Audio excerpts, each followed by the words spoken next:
Today we're going to be looking at 16 sneaky targets at wide receiver to help you bolster your fantasy team when you start drafting here in the next few weeks. But before we start looking at these players, you must hit that subscribe button.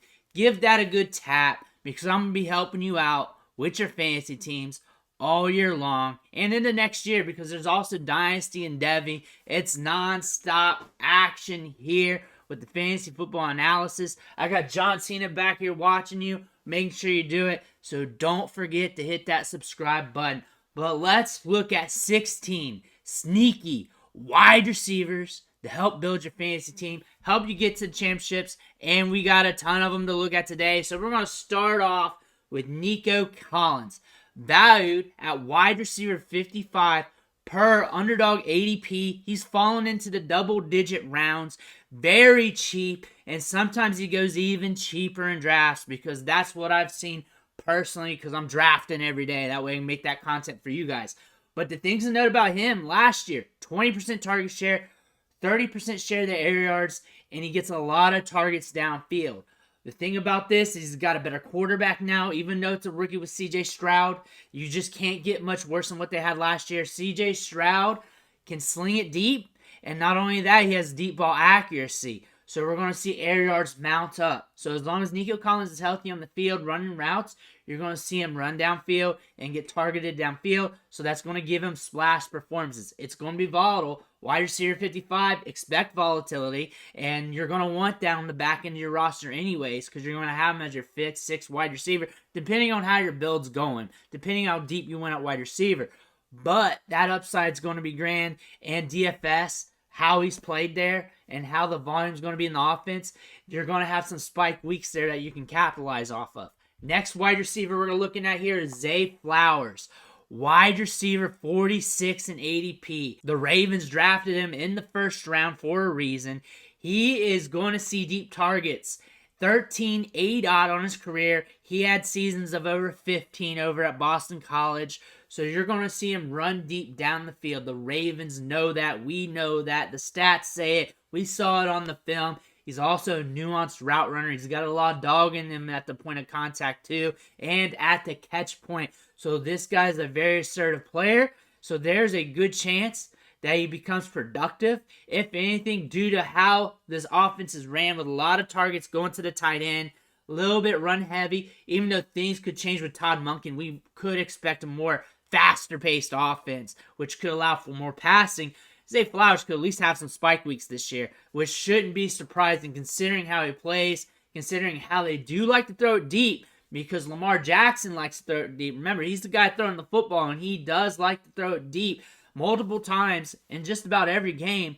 Zay Flowers projects to be on the receiving end or the other end of those targets. Next guy I look at here is Rondale Moore. Wide receiver, 60 in ADP. DeAndre Hopkins is gone. But the thing to note about him is when he's healthy, which isn't all the time, I know this, he can be productive. Seeing that last year, that string of games, 1, 2, 3, 4, 5, double-digit PPR fantasy performances, hovering around 10 targets in each of those games. You got some 8 games, 10 games, 13 in a game. This guy gets short targets. He gets them often. The quarterback situation is going to be dicey. We all know that. Murray's going to be back eventually. But Moore's in line to see some targets and see some upside. It might be volatile. Every wide receiver drafting this range is expecting volatility. You just want to see how you can capitalize off of it. Next is DJ CHARK. Wide receiver 69 on the ADP. 16 ADOT. Average depth of target last year with the Detroit Lions. Also faced a lot of injuries, but this guy's got 4.3 speed. He's got wheels. They're going to target him downfield, which means opportunity for fantasy points and plus matchups if the targets are there and if they connect on the deep ball. Bryce Young has an accurate deep ball. He can sling it deep if they want to air it out, if they need to air it out.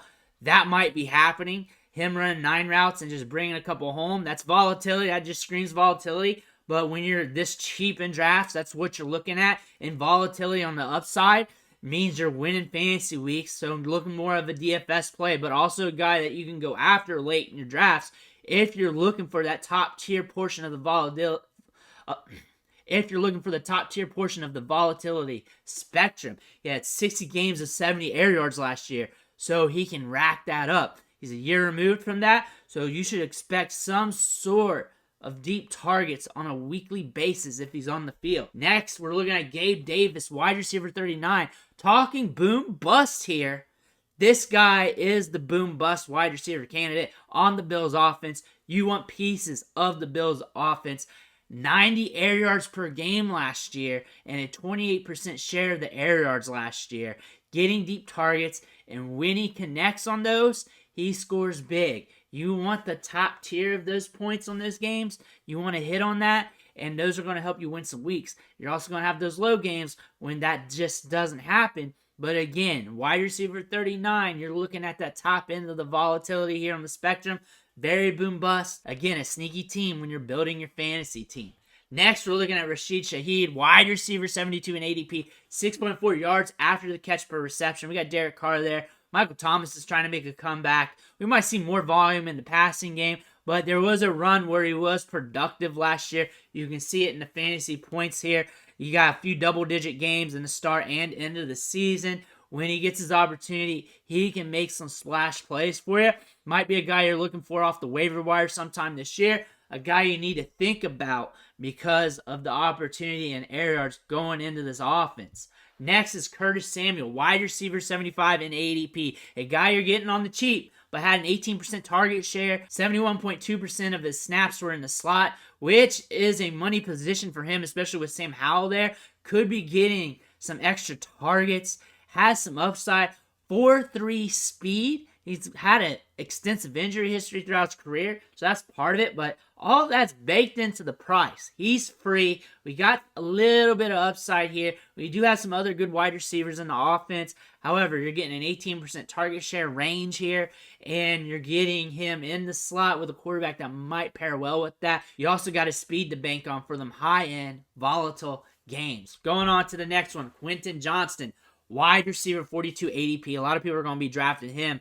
He was a fantastic prospect coming out for the draft and landed in the best situation for him because you got Justin Herbert who can sling the rock, who was playing injured last year and is going to be coming back healthy. And this is going to be a great pairing for him. Maybe better for the long term, but also Keenan Allen and Mike Williams have not been a clean bill of health either. So we could see him get his opportunity sooner than later. 15.6 ADOT on his career in college. So he can get targets downfield. He can get you yards after the catch.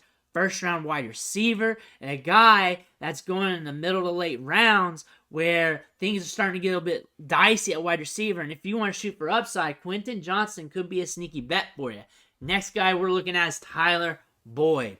He's the ultimate wide receiver handcuff over the last 2 years. You can see those spike weeks, those double-digit fantasy performances, those performances where he's scoring in the 20s in PPR when either Chase or Higgins is out. His production skyrockets. And then there are games where he just gets targets. He gets them in the red zone and can give you production. You're getting a good asset here at wide receiver 51. Next, we're looking at Donovan Peoples-Jones, wide receiver 71 in ADP. He's fallen a little bit because Elijah Moore is stealing some of the shine. However, Deshaun Watson's got a full offseason here. And also, this offense looks like it's going to be clicking this year.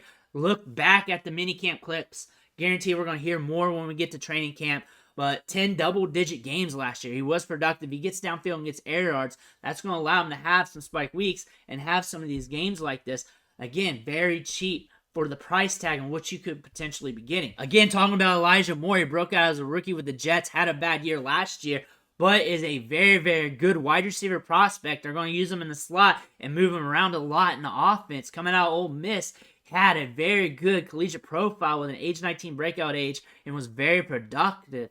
We should see this Browns passing game increase in volume, and then Deshaun Watson is going to marinate well with him.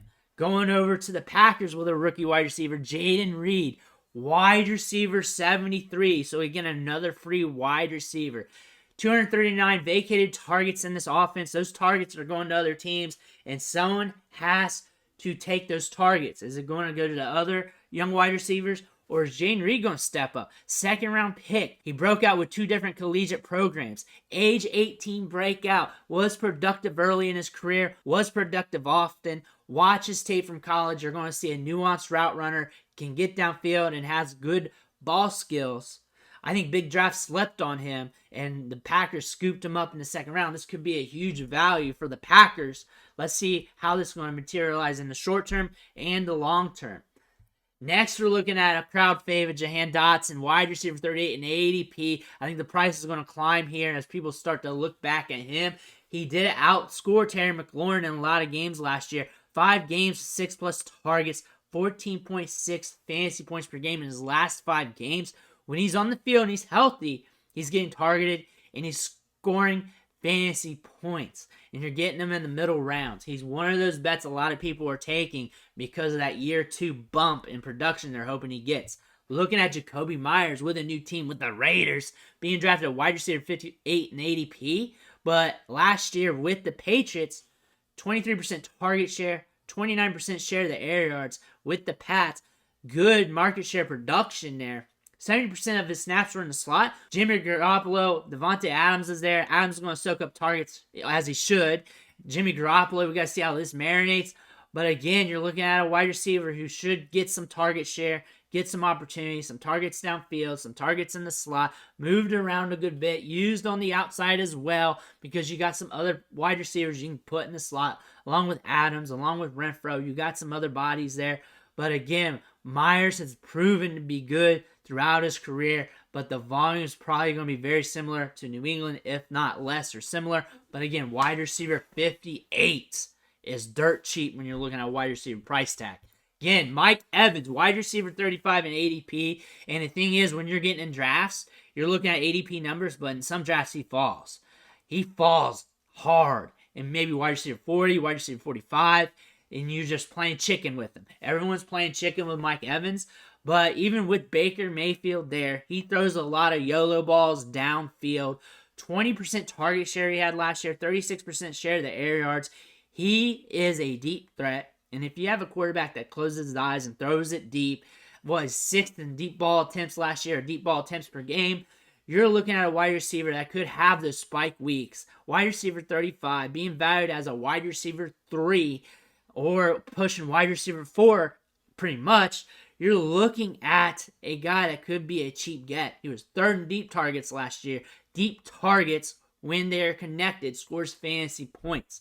Next, we're looking at Tim Patrick, wide receiver, 73 in ADP. People forgot about him because last year he was injured. He had 15 double-digit fantasy performances from 2021-2022. Can be productive, can get air yards, 13.7 yards after the catch per reception. This guy can be productive, and if this Broncos team takes a step forward with the money they put in offensive line, and Russell Wilson takes a step forward, you could see some production, a return on investment here. Those are 16 sneaky wide receivers that you can draft in your fantasy leagues this offseason. Let me know what wide receivers you're trying to get in the later rounds, who you're trying to get, who you're trying to sneak in your drafts, trying to catch those values on. I want to hear about it. Let me know in the comments below. Don't forget to hit that subscribe button on the way out. I'll catch you on the next video.